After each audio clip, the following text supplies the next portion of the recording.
Les amis, j'espère que vous allez bien. On se retrouve pour un petit peu digérer. J'espère que vous aussi, vous avez un petit peu réalisé un peu plus que là, oui, en effet, ce n'est pas un rêve.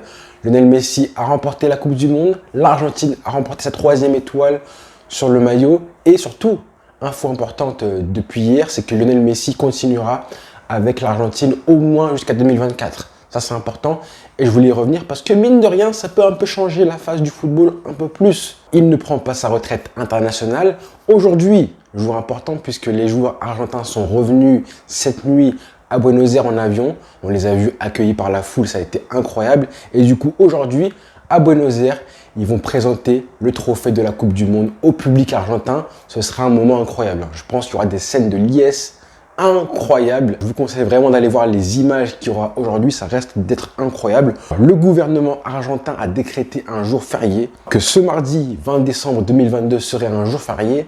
Ça, c'est un pays de football.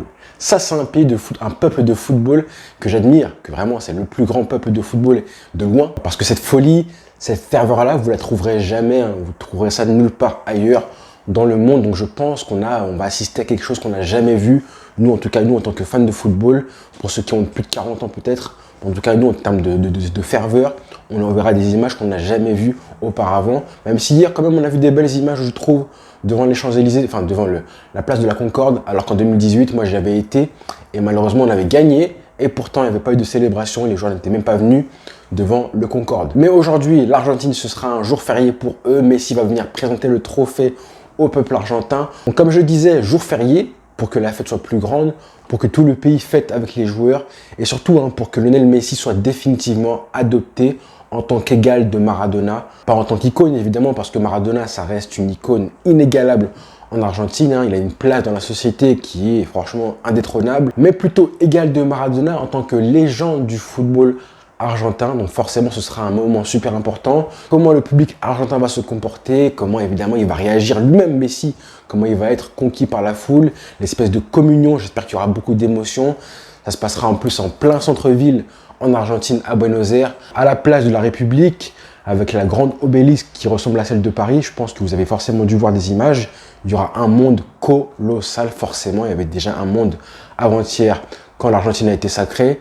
Et ce sera un bon moyen de juger un petit peu les émotions de Messi.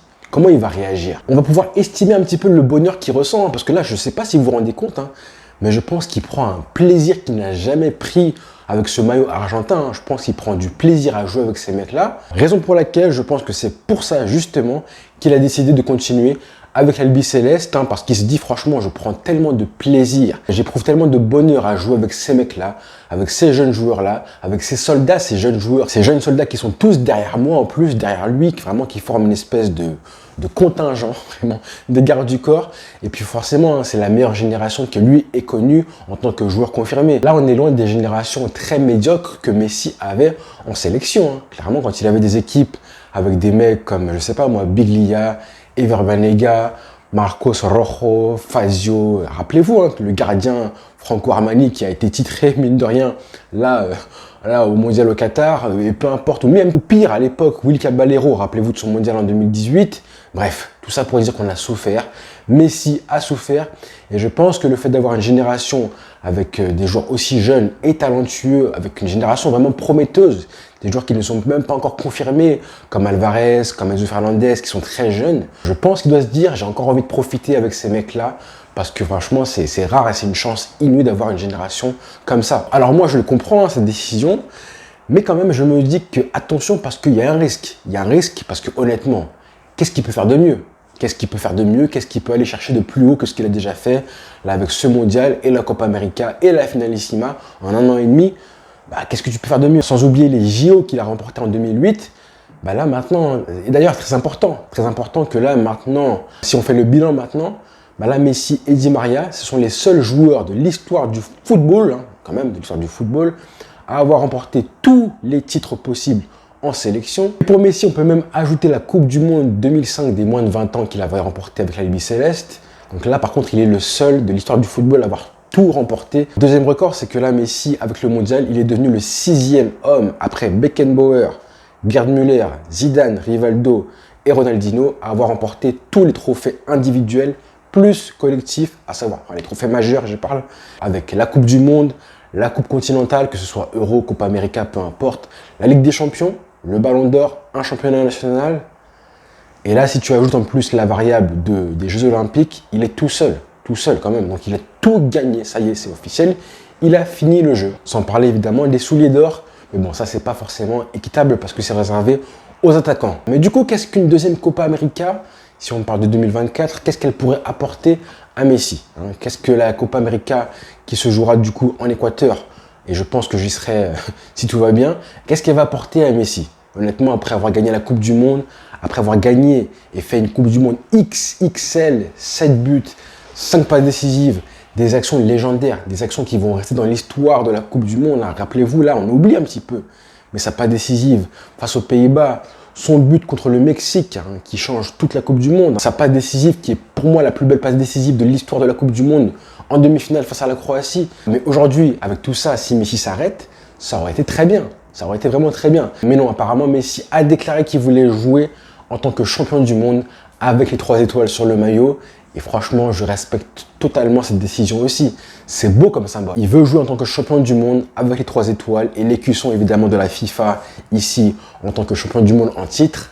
Franchement, c'est un très beau symbole. Déjà, ça montre encore une fois à quel point Messi est un compétiteur qui aime la compétition, qui aime le jeu, qui veut jouer, qui aime le football. Mais honnêtement, ça reste risqué quand même. Parce que là, mine de rien, Messi, il a vraiment la chance parce qu'on ne voit toujours pas de déclin chez lui.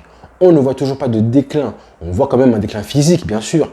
Il est moins fringant, il finit mal ses matchs, il a du mal physiquement à finir ses actions quand il fait des rushs de 30-40 mètres.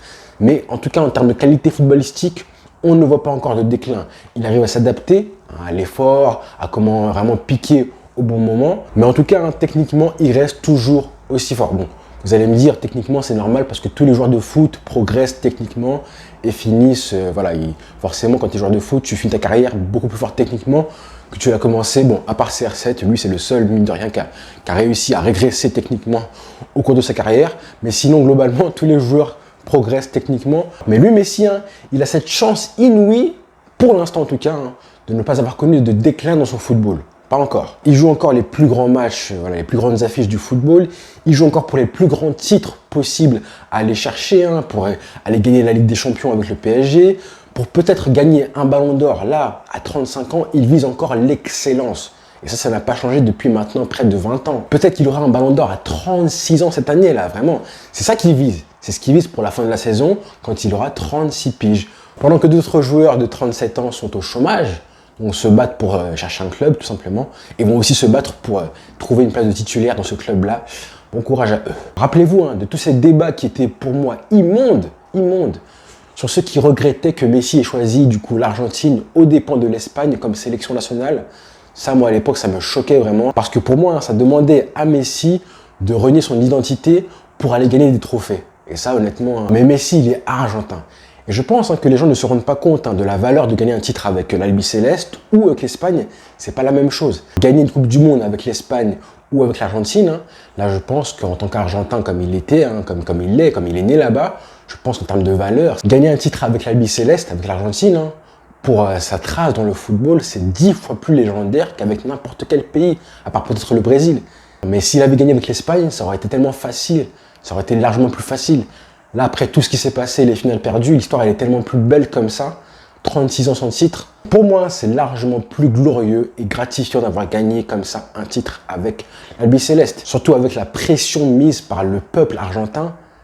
Réussir à le faire, c'est largement plus gratifiant pour moi, largement. Et en plus, hein, au passage de ce mondial gagné, du coup, il a pour fonction très gratifiante d'enlever ce débat stupide, hein, tous ces débats un petit peu stupides, qui consistaient à dire que oui, ces phrases qui commençaient par « oui, Messi, sans Xavi, sans Iniesta ».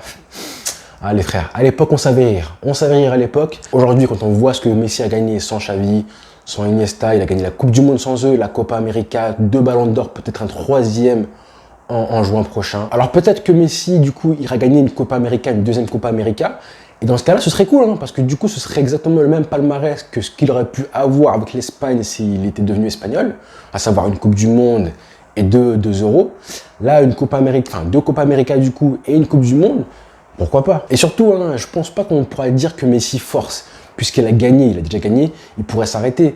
Mais là, contrairement à d'autres joueurs qui forcent pour essayer de gagner encore une fois, alors que là, le déclin est de plus en plus visible, là, Messi, du coup, il se dit, bon, bah, pourquoi pas gagner encore une fois, aider la génération, il compte sur moi. Peut-être qu'il se dit aussi que là, s'il prenait sa retraite, ça mettrait un grand coup à la sélection et qu'ils auraient du mal à, du coup, continuer à gagner. Là, il se dit, il va les aider au maximum. Moi, j'ai envie de voir ça. J'ai quand même aussi envie de voir que des joueurs comme Dybala, un petit peu, jouent un peu plus, c'est vrai. Mais voilà, la transition sera peut-être plus douce si Messi reste un petit peu plus longtemps avec l'Albi Céleste. Hier, la légende du football argentin, M. Valdano, qui jouait au Real Madrid à l'époque, et qui a fait une interview de Messi récemment, c'était avant le mondial, donc c'était il y a un mois de ça, avant le mondial. Et du coup, hier, Valdano a dit que pendant l'interview qui date de fin octobre, du coup, que Messi, dans les coulisses, lui avait dit que si jamais l'Albi Céleste gagnait la Coupe du Monde, Messi voulait continuer jusqu'à 2026, la Coupe du Monde aux États-Unis, à 39 ans. Alors là, par contre, à 39 ans, ça ferait beaucoup, mais pourquoi pas? Moi, j'ai quand même envie que Messi finisse vraiment au top du top, qu'il n'y ait pas de déclin en fait. Ce serait tellement magique que le joueur parte vraiment au sommet du football mondial. Contrairement à beaucoup de sportifs, de légendes du sport, comme Mohamed Ali, comme Michael Jordan aussi, qui est revenu après ses années aux Bulls, j'ai envie de voir un Messi qui finit au top du top. Ça, dans l'histoire du sport, ce serait peut-être du jamais vu. Mais bon, Messi a gagné le droit de décider quand et où il voudrait mettre un terme à sa carrière. Donc, après tout ce qu'il a fait, on ne peut que respecter et savourer. Nous, le voir sur un terrain de football le plus longtemps possible, honnêtement, c'est un bonheur. Même comme ça à 35 ans, même en marchant, même en étant tueur seulement. Parce que rappelez-vous à l'époque, il était régulier tous les matchs, de la première à la dernière minute. Il faisait des différences. Maintenant, quoi qu'il arrive, on prend du plaisir tellement à voir ces matchs. Merci monsieur de nous apporter autant de joie sur un terrain de foot. On a tellement apprécié cette carrière-là, qui n'est pas finie évidemment. Mais même si c'est terminé aujourd'hui, honnêtement, on sera heureux parce qu'on a tout vu. On était là depuis le début, depuis 17 ans, on a tout vu du début à la fin. Donc merci Messi. Donc voilà les frères, profitez évidemment des images de la célébration. Je pense que ce sera légendaire. Et puis on se retrouve très vite pour une nouvelle vidéo. Bonne journée à tous les frères. Ciao.